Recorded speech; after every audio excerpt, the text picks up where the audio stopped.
Welcome to Ghost Stories Online. This week's story is about the Wailing Spirit. If you do enjoy this story, please leave a like, and if you are new to this channel, please hit the subscribe button and turn notifications on so then you get every spooky story each week. The Genesee Flats is what the locals called the wide valley made by the Genesee River between Geneseo and Mount Morris. At early dusk in February 1807, a Leicester resident crossed the flats on his way to the western bank. Halfway across, an uncanny wailing filled his ears.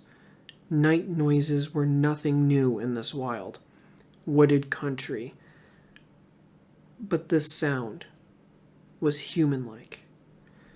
A wretch in despair and torment. It could have been the howls of the underworld, but coming from the wrong direction. It went on as long as he could stand to hear it in the clear air overhead. A handful of neighbors came to the spot the next night and heard for themselves the ghastly noise. Word spread, and folks came from all parts of the valley.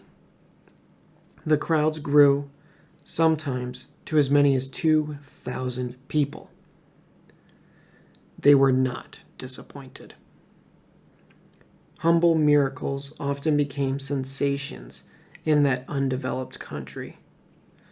It was estimated that in 1826, 15,000 people watched Buffalo's last public execution. No wonder they kept coming to hear this wailing spirit. The miracle was that it was dependable, like clockwork. It sounded off at twilight for 2 consecutive weeks. A large group of Senecas lived at nearby Squawky Hill, and many of them had observed the marvel. A council was called. A chief's father had recently died, and it seemed likely that this was his disoriented soul. It had lost its way to the land of the Creator, and, caught in a frightful netherworld, its cries were calls for help.